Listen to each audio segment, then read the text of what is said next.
Good. Okay, Eli. Time to talk NBA again. And what's the biggest story in the league right now? Anthony Davis. Definitely one of the stories with the draft coming up, with the all the potential trades out there. So, word is that there are a few teams that are in the running. Of course, everybody would love to have Anthony Davis. Of course. Only a few teams have the type of trade packages that will even make you think. Now, David Griffin has said he wants an all-star. Mm-hmm. Another young player who's a potential all-star. Mm-hmm. Okay, now we're really talking here. There's only a few teams who are going to do this for you. And 2 first-round draft picks. Minimum. Well, he says 2 first-round draft picks to boot. Now, he says this is a sliding scale. So if the 2 players are very good, maybe he'll ease up on the draft picks. And if the 2 players are a little bit worse, maybe I want more than 2 first-round draft picks. He's kind of holding all the cards. But he doesn't want to get stuck holding all the cards after the end of next season. Because then his hand evaporates. Okay. So, the 2 teams that are said to be in play, that primarily are the Lakers and the Celtics. First things first. If you're the Celtics and his agent is saying, I don't want to play there, we're going to walk, do you even make an offer? That's his agent, of course. So, I'm not believing anything until it comes up Anthony Davis' mouth. Then again, in my opinion, I would not trade for him. Trading your whole future, whether on the Celtics or the Lakers, trading your whole future for, or possible whole future for one guy who, obviously for the Celtics, maybe 1 year rental, maybe it won't be, depending on how everything turns out. Or for the Lakers, who seems, Rich Paul is seeming to love LA, so seems like a long deal term, right? But what do you think about that? Well, so let me rephrase the question. You wouldn't mortgage your future for a 1 year rental. How much of your future would you sell for 1 championship? for just one. Anthony Davis comes, let's say he comes to Boston next year, And or LA. And it guarantees a championship? You win the title, and then he walks. I would do it. I honestly would do it, I think. Because with these young guys, you're not guaranteed a championship, especially like a player like Jason Tatum down here, and Jaylen Brown has been great. It's tough to say if they'll ever be at that peak again. I'm guessing they will be, but you can't guarantee that. Anthony Davis, on his day, best big man in the league. Debatable. I think, when he really tries his hardest, he can be so dominant, unstoppable. What do you think about that? There's no doubt about it. He's the best big man in the league. I don't think it's close. Yeah. I think that he's 1A. He's at the top of the mountain when he's healthy. Then you got Embiid right after that.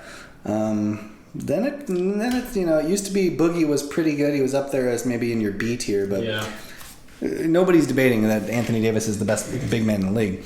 So given that he's the best big man in the league, we run a little some scenarios through the old ESPN trade machine, and so here I'll throw one at you that works. Okay. For the Celtics, and that would be Jason Tatum, Jaylen Brown, and Marcus Smart. Do I take it? You're the Celtics. Okay. Well, now let's flip that around. You're the Pelicans. How do you like that offer? I love it. You love it? Already, they asked for Jason Tatum, who, like you said, was an all-star. Okay, so Jason Tatum has not actually made an all-star game, but I think maybe we might be drinking the Celtics Kool-Aid, but I think that he's good enough. He's going to make an all-star game someday. Yeah. And then Jaylen Brown, again, he's had the potential to be an all-star, and I think Marcus Smart is better than either of those first-round picks. Let's say you give him the 14th pick. He's all-NBA first team. Yeah, defense. Finally. Way to go, Marcus. Imagine pairing him with True Holiday. That's a backcourt that I think it's going to be tough for your guards to even get past that. Yikes. Yeah, that's a scary one. If you're an opposing guard, you don't want to play against those dudes. Definitely not. Okay, is that enough? If you're giving away Anthony Davis, do you just say, "Yeah, Danny, show me the contract and I'll sign it"? It's tough. If I'm the Pelicans, I would take that. I think that's personally enough to wow me over.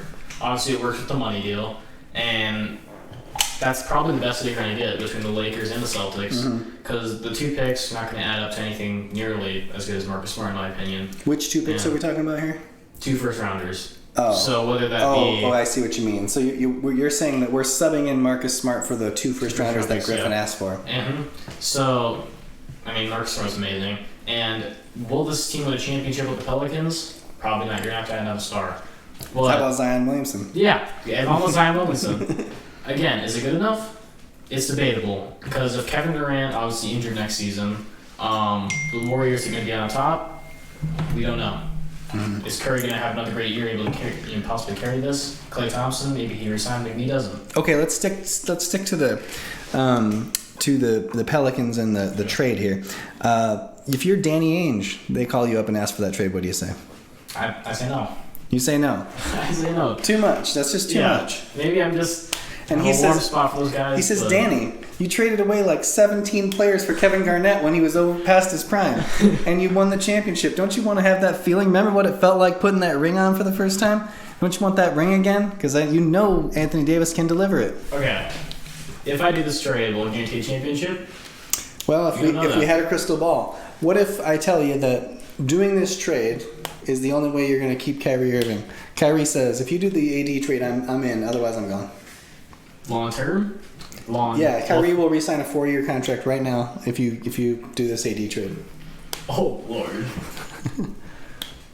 Let me think about that. What do you think? Okay, so I'm not the biggest Kyrie fan in the world. Okay. But that said, I am a big Marcus Smart fan. Mm-hmm. And I am a big Jason Tatum fan. Yeah. And I'm not a big Jaylen Brown fan. I would not do this deal. Yeah.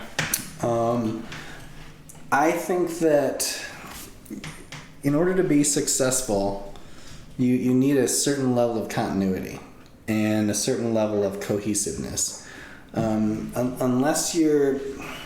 Now, LeBron James has kind of defied this logic, and he just said, to put whoever around me, I'm just going to go to the finals every year. Yeah. But for the most part, that's not true. Anthony Davis, how many times has he been to the finals? 0. Okay. Yeah. And James Harden? 0 again. Okay. Westbrook? 0. Dame? 0. Okay. Finals for the conference, I guess, but... Yeah. So that's a lot of goose eggs. Yeah. And have any of these guys ever played with other great players? Well, I mean, it depends on how far back you go. Durant, Westbrook, and Harden is a pretty good threesome that used to play on Oklahoma City. Paul George. Sure. So, so Paul George and Russell Westbrook, seems like they're a pretty good duo. That's not how basketball works, okay? That's not how successful basketball teams work. You don't just go pick up somebody and just... Unless it's LeBron James, and then, and we saw even what LeBron James did in LA last year. He floundered a little bit. He got hurt. Mm-hmm. And he just didn't have the pieces around him. So, I don't do the deal, and I have to admit that some of it is just out of the sentimental part of my heart. It just doesn't want to let Tatum and Smart go. It's tough. I love those guys. It may be the smart basketball thing to do. I know that Danny Ainge at the end of the day is going to do absolutely anything. He would include his mom in the trade if it meant a championship. Yeah. I don't think he would care. But I'm not that kind of guy. And the idea that bringing him on would guarantee that Kyrie resigns isn't even that appealing to me. Yeah. I'm so sick of this Kyrie drama. Mm-hmm. I'm so sick of this locker room crap, this fake leader. Yeah. This, pound the ball, dribble out the shot clock, and yeah, he's absolutely amazing. He's just breathtaking sometimes. He's the best finisher, best... The shots he takes, shots he makes. Yeah, maybe the best closer in the league. And when we miss him, when he's been out, man, sometimes the offense just goes flat and we can't get a bucket. I'd rather figure that out. Definitely. I'd rather figure that out than be a slave to the Kyrie drama wagon. Mm-hmm. So, I'm off that wagon. If Kyrie walks, Oh well. Big deal. If people want to grill me for making a trade where I got rid of Isaiah Thomas for Kyrie when Isaiah had literally nothing left in the tank, or whatever, yeah, fine. Or the related trades with Cleveland is what I'm talking about. Yeah. Where we gave up the draft pick. Mm-hmm.